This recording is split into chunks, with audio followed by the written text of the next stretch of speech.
One fine Tuesday evening last December, the employees at one of India's most prominent fintechs, Razorpay, had just about called it a day. Most of them had left for home already, and the few who hadn't were very quickly wrapping things up so they could log out too. It was pretty much your average Tuesday.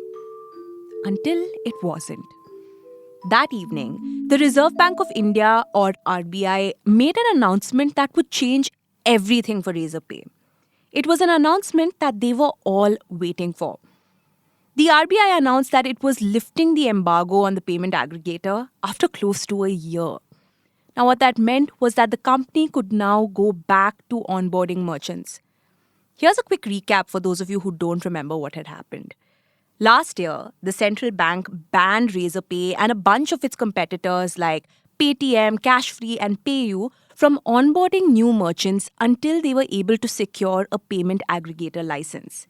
Till then, they all had in-principle approvals for the license. So the RBI stepped in and said they had to stop onboarding merchants until they actually got the license. And that's exactly what happened in December when the RBI lifted the ban on Razorpay. Obviously, it was a big day for the company. All of the employees who had already left for the day came straight back to office. They all knew exactly what they had to do because they had been planning for this day for months now. Immediately, war rooms were set up. They were tasked with onboarding hundreds of thousands of merchants and dealing with the outpour of customer tickets.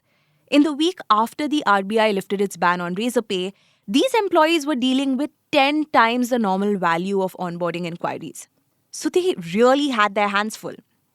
In a single month, they onboarded close to 150,000 merchants, including the likes of Uber and Lenskart. The company was also able to scale up its business with existing merchants like MakeMyTrip, Flipkart, and Amazon. And all of their efforts seem to have been paying off. Someone who's close to the company told the Ken's Anjali Jain that the last quarter was the best Razorpay has had in the last 2 years. But to get to that point, the company had to tweak a lot of its existing processes, especially as more and more merchants lined up to get on board. But Razorpay recognized that it had a huge opportunity here, an opportunity to gain more market share. In the last 7 months since the RBI lifted the embargo, it has been in recovery mode. And in the process, Razorpay has fundamentally changed as a company. Welcome to Daybreak, a business podcast from the Ken. I'm your host Rahil Philippos, and I'll be joining my colleague Snigdha Sharma every week to bring you one business story that is worth understanding and worth your time. Today is Tuesday, the 6th of August.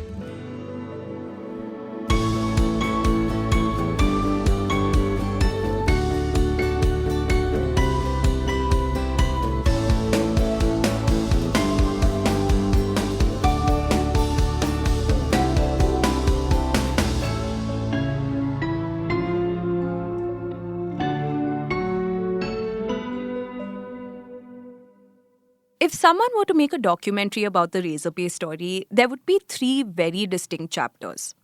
First would be the good old pre-embargo days. Then the post-embargo days when everything was riddled with uncertainty and insecurity. And finally, present day, after the embargo was lifted, where everything feels like it's on fast forward. The Ken reporter Anjali Jain wanted to get a first-hand account of the Razorpay story. So she spoke to several employees, some of whom had stuck around for all 3 phases. And they all attest to the fact that it has been far from easy. The combined effects of the embargo, coupled with a slowdown within the industry, meant salary hikes were capped at 7 to 8% in the 2023 appraisal cycle. Things were slightly better the next year. The hikes went up to about 15%. But they were still a far cry from the 20 to 25% hikes employees were getting pre-embargo. They quickly realized that those days were far behind them. They all had to get used to working in somewhat of a hard-nosed company, which Razorpay wasn't initially. Salaries aside, Razorpay has always been known for having a good employee culture. Unfortunately, employees say that has changed to some degree. One employee told Anjali that there's a bit of a disconnect that has formed. They believe it could have to do with mid-management exercising more control.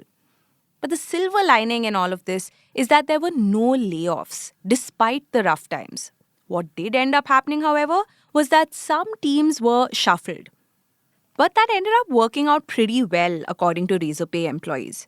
Because in the process, teams were able to acquire new skills and new capabilities were also discovered. And the great thing about the reshuffle is that now most Razorpay employees can function across verticals, which was pretty useful at the time because Razorpay was going all out with multiple projects that would give it an edge in the competitive payment aggregation business.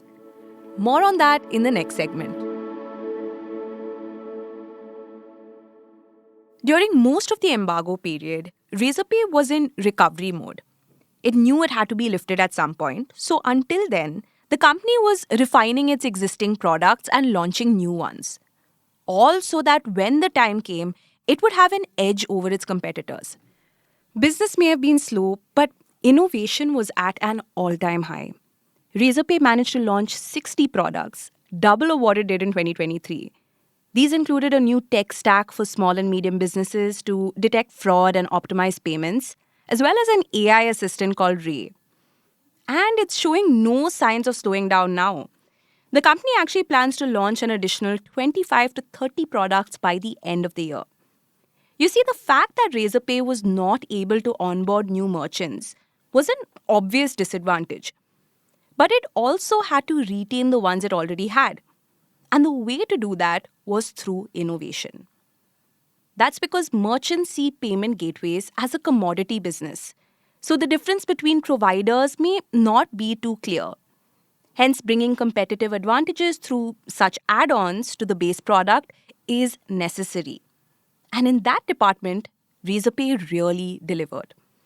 So much so that in 2023, the company's top line grew about 53% to 2,279 crore compared to the year-ago period.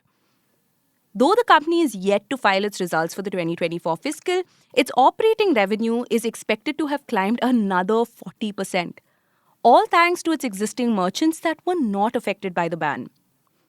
Now, Razorpay has also been paying more attention to cross-border payments.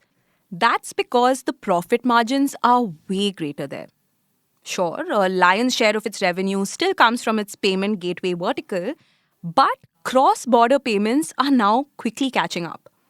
One employee said that cross-border payments make up for about 15% of Razorpay's overall net revenue and is expected to fuel the company's next leg of growth.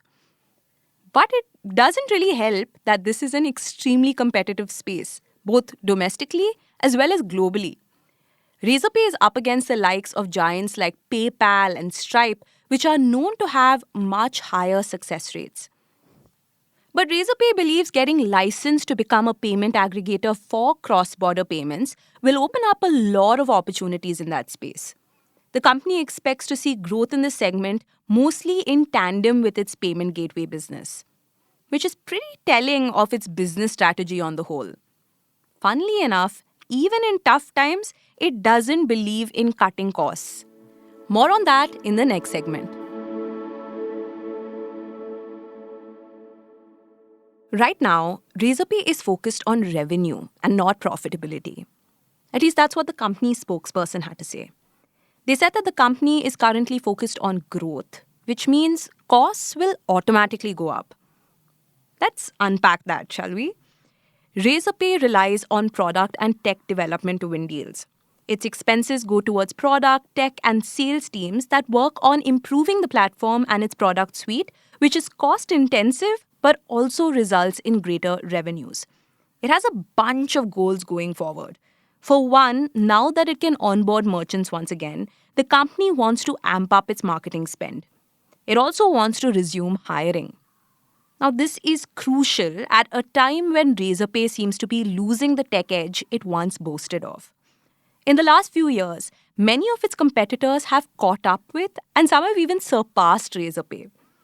It's also trying to build capabilities in other divisions, especially offline payments. So it acquired Mumbai-based digital invoicing startup BillMe in September 2023. And a year before that, it also bought a majority stake in EasyTap, an offline payments firm that enables point of sale. The company is now selling BillMe's invoicing and analyzing stack as an add-on to some of its merchants. And then there is another big to-do to tick off its list. It needs to shift its domicile back to India from the United States by the end of 2024. It needs this shift to be able to go public in India, which it hopes to do after FY26. Now, the sooner it can navigate this next big regulatory step, the better. After all, who better than the likes of Razorpay to understand what it takes to navigate India's unpredictable regulatory landscape? Daybreak is produced from the newsroom of The Ken, India's first subscriber-focused business news platform. What you're listening to is just a small sample of our subscriber-only offerings. A full subscription unlocks daily long-form feature stories, newsletters, and podcast extras. Head to theken.com and click on the red subscribe button on the top of the website. Today's episode was hosted by Rahil Philippos, produced by me, Snigdha Sharma, and edited by Rajiv CN.